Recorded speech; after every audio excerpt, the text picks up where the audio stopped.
나의 영혼이 간절함이 하나님만 바라며 나의 구원이 그에게서 나는 도다. 나의 영혼아 잠잠히 하나님만 바라라. 나의 소망이 저에게서 나는 도다. 오직 주만이 나의 반석, 나의 구원이시니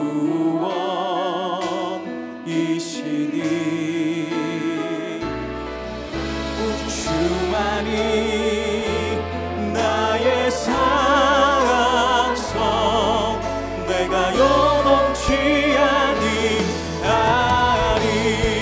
오직 주만이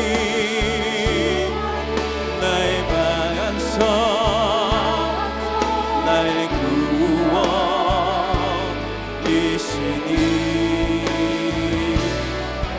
오직 주만이 나의 상성,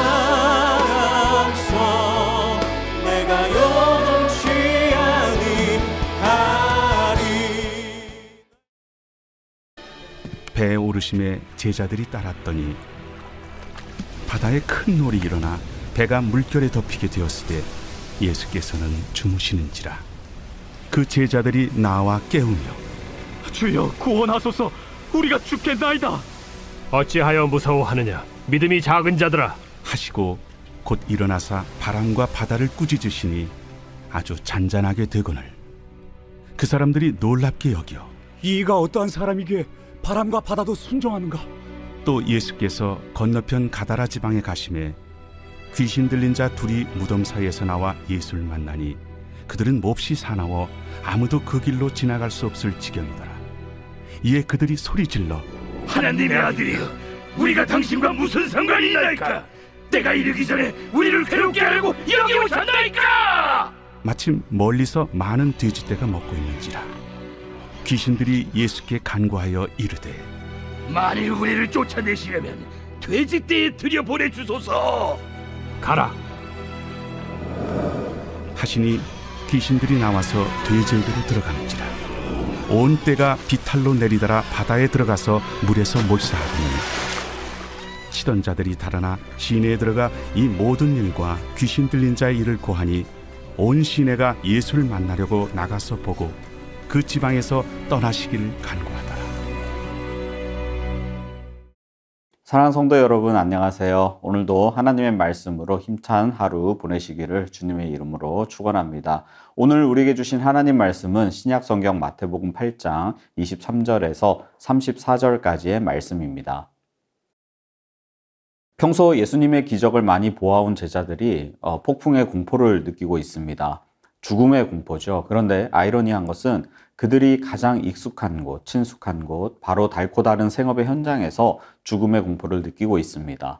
이 갈릴리 바다와 어부들이 타는 배에 대해서는 잔뼈가 굵은 전문가들이 자신들이 전문성이 녹아있는 현장에서 공포를 느끼고 있는 것이죠. 그런데 지금 제자들은 자신들이 현재 당하는 고통의 원인은 인간의 힘으로는 통제 불가능한 자연의 공격, 즉 자연재해와 이 상황에서도 손 놓고 주무시는 예수님 때문이라고 생각하고 있습니다. 하지만 예수님이 지금 제자들이 두려움에 떨며 힘들어하는 그 원인을 그들의 믿음 없음으로 보고 있습니다. 평소 예수님의 기적을 많이 목격했지만 예수님이 자연을 다스릴 수 있는 창조주라는 사실을 몰랐던 것이죠. 우리가 고통을 당하는 이유는 나를 둘러싼 환경이 나에게 불리하거나 모든 사람들이 나를 공격하거나 즉 남 탓이거나 어느 것 하나 되는 일이 없어서 우리가 고통을 당하는 것이 아닙니다. 우리의 영혼이 자주 괴로움을 당하며 고통 가운데 허덕이는 것은 우리도 오늘 본문의 제자들처럼 하나님조차 해결하실 수 없는 문제로 치부하는 믿음 없음 때문입니다. 사랑하는 성도 여러분, 하나님이 진짜 창조주이심을 믿으십니까? 그 창조주 하나님이 우리의 삶 가운데 불어닥친 폭풍을 잠잠케 하시고 다스리시는 창조주 하나님이심을 정말 믿으십니까? 폭풍을 잠잠하게 하신 예수님의 능력이 실제 우리가 직면하고 있는 많은 문제들을 해결해 주실 수 있는 분이심을 믿으십니까? 이러한 확실한 믿음으로 우리 인생 가운데 불어닥친 모든 풍랑도 폭풍과 같은 모든 문제가 해결되고 잠잠케 될 줄로 믿습니다. 아무리 상황이 나쁘더라도 그 일조차 하나님의 주권과 섭리 가운데 있음을 믿으시기 바랍니다. 우리는 때때로 나 할 만큼 다 했어. 이제 내가 할 수 있는 것은 아무것도 없어. 이렇게 소위 탈탈 털렸을 때, 우리의 모든 자원이 다 바닥났을 때 그 시점에서 주님의 역사가 시작된다는 사실을 꼭 믿으시기 바랍니다. 왜냐하면 그때 우리는 진심으로 주를 의지하기 때문이죠. 주님께 도우심을 구하기 때문입니다.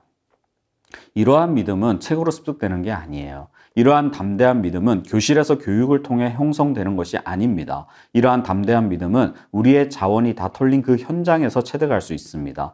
현실의 고난과 문제가 가득한 바로 그 지점에서 우리는 믿음의 진가를 경험하고 습득하고 그 믿음을 나타내 볼 수 있는 것이죠. 그러면 우리의 문제를 해결해 주셔서 기적과 같은 하나님의 손길을 경험케 해주시거나 비록 눈에 보이는 문제가 당장 해결되지 않았다 하더라도 즉 그리 아니하실지라도 나는 감사해요 라는 고백이 절로 터져 나오며 우리의 심령 가운데 주님이 주시는 참된 평화가 내 마음 가운데 가득해지는 그 놀라운 회복을 경험하는 것입니다. 이어지는 장면에서는 귀신을 마주하는 예수님을 우리가 보게 됩니다. 귀신들은 예수님의 존재 자체를 인정하면서도 동시에 극렬히 싫어합니다. 발작을 하죠. 먼저 그들은 예수 당신이 우리와 무슨 상관이 있냐고 소리 지르며 난폭한 모습을 보입니다. 자신들을 그냥 내버려 두라는 거예요. 왜 이들이 예수님에 대한 심한 거부감을 보이죠? 예수님은 생명을 주기 위해 이 땅에 오셨어요. 그래서 하나님 나라의 그 영원한 생명을 전하고 그것을 주기 위해 치유와 회복 사역을 하셨습니다. 하지만 귀신의 사역은 분열하고 파괴하고 죽이는 것입니다. 이러한 자신의 사역에 회방을 놓는 분이 등장하니 반가울 리 없죠. 도대체 무슨 상관인데 와서 우리를 괴롭게 하냐는 것입니다. 예수님 앞에 선 귀신들은 자신들의 처지와 이후에 자신들이 처하게 될 상황에 대해 정확하게 알고 있습니다. 계시록 20장 10절에 보면 세상 끝에 마귀와 그 귀신들은 불못에 던져질 것이라고 분명히 말하고 있어요. 결국 우리를 괴롭게 하려고 여기 오셨냐는 귀신들의 고백은 정답을 말하고 있습니다. 뭐에 대해서? 자신들의 장래에 대해서. 귀신들은 주님께 돼지떼에 들어가게 해달라고 간청하고 있습니다. 그 이유에 대해 우리가 정확하게 알 수는 없지만 단지 추측컨대 아마 자신들의 최종적인 멸망을 지연시키기 위한, 시간 끌기 위한 노력으로 보이는 것 같아요. 귀신은 누군가를 괴롭히고 파괴하고 죽음으로 내몰아야 하는데 아마 예수님을 마주함으로 자신들의 멸망의 시계가 앞당겨졌다는 그 조바심이 났던 게 아닌가 이렇게 생각해 봅니다. 그래서 그들은 차라리 이럴 거면 돼지들이라도 괴롭히겠다 이런 의도로 요청을 한 것이 아닌가 이렇게 생각할 수 있어요.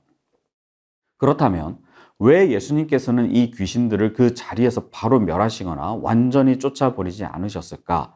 아직 그 시간이 차지 않았기 때문입니다. 예수님께서는 귀신 들린 사람들을 많이 치유하시고 병든 자들을 고치셨지만 아직은 귀신들을 멸하지 않으셨어요. 아직 때가 이르지 않았기 때문입니다.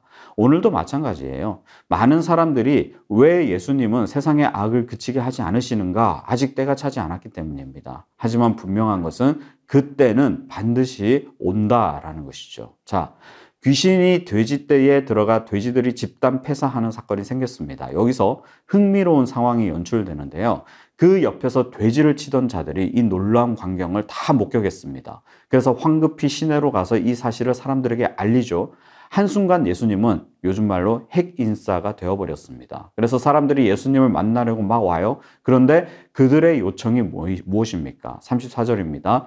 온 시내가 예수를 만나려고 나가서 보고 그 지방에서 떠나시기를 간구하더라. 우리를 떠나달라는 거예요. 아니, 이런 기적을 보면 귀신도 쫓아내는 신적 권세를 경험했으면 예수님을 인정하고 믿어야 하는데 이들은 예수를 거부했습니다. 마치 귀신의 고백과 같아요. 귀신들이 예수님을 마주했을 때 뭐라 그랬어요? 29절입니다. 이에 그들이 소리 질러 이르되 하나님의 아들이여 우리가 당신과 무슨 상관이 있나이까? 때가 이르기 전에 우리를 괴롭게 하려고 여기 오셨나이까 하더니 우리와 도대체 무슨 상관이 있어서, 아니 무슨 억한 심정으로 여기 나타나서 우리를 괴롭게 하느냐, 귀신들의 이 외침. 그런데 지금 이러한 기적을 경험한 대다수의 사람들, 온 시내라고 표현하고 있죠. 모든 사람들이 예수님 보고 떠나라 라는 것입니다. 귀신을 쫓아내는 놀라운 능력, 생명을 가져다주는 복의 근원이신 예수님은 떠나시라는 것입니다. 왜요? 귀신들과 같은 입장이에요. 괴로우니까. 아니, 더 정확하게 이야기하면 내 인생에 손해를 끼치시는 분이시니까. 지금 돼지치던 자들은 손해가 발생했어요. 자신들이 노동력을 투입해서 시간과 비용을 들여서 관리하던 재산이 사라졌습니다. 손해가 발생했어요. 그러니 기적은 기적이고 축기는 축기인데 아무튼 난 손해보기 싫으니 여기서 떠나시라는 것입니다. 내 삶에 개입하지 말라는 거예요. 훌륭한 분, 능력이 충분하신 분인 거는 제가 알겠는데 하여간 나는 뭐가 되었든 당신 때문에 손해보기 싫으니 간섭하지 말고 회방 놓지 말고 주님은 주님 할 일 하시고 갈 길 가시되 내 삶에는 개입하지 말라는 요청입니다. 믿음을 거부하는 것이죠. 이것이 인간의 죄성입니다. 의와 생명을 거부하고 자신의 의, 자기가 인생의 왕으로 내 것을 지킨다는 허울 좋은 명분으로 살아가는 것이 바로 인간입니다. 하지만 거기에는 참된 평화도 생명도 없습니다. 그런데 그곳에 우리는 집착합니다.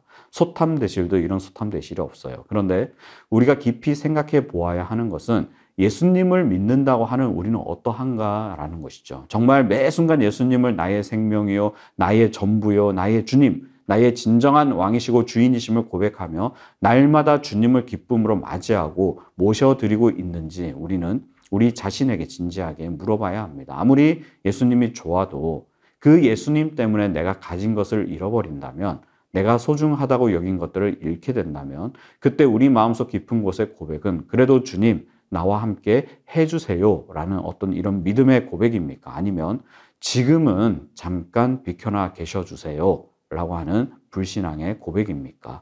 사랑하는 성도 여러분, 우리는 부활을 소망하는 사람들입니다. 기독교는 부활의 종교죠. 죄와 사망 권세를 이기신 예수님을 그리스도로 인정하고 믿으며 주님이라고 부르는 사람들이 모인 곳이 교회입니다. 그래서 우리는 예수님의 제자라 그래요. 왜냐하면 예수님이 가신 길을 걸어가기 때문입니다. 왜 그렇게 합니까? 그 길 끝에 영원한 생명과 복락이 있다는 믿음 때문입니다. 물론 힘들고 지쳐 넘어지거나 주저앉을 수 있습니다. 그러나 물에 빠져가는 베드로를 즉시 건져주신 예수님이 우리의 손을 잡고 또 걸어갈 수 있도록 도와주십니다. 그러면 우리는 주님 손 붙잡고 또 그 믿음의 길을 걸어가는 것이죠.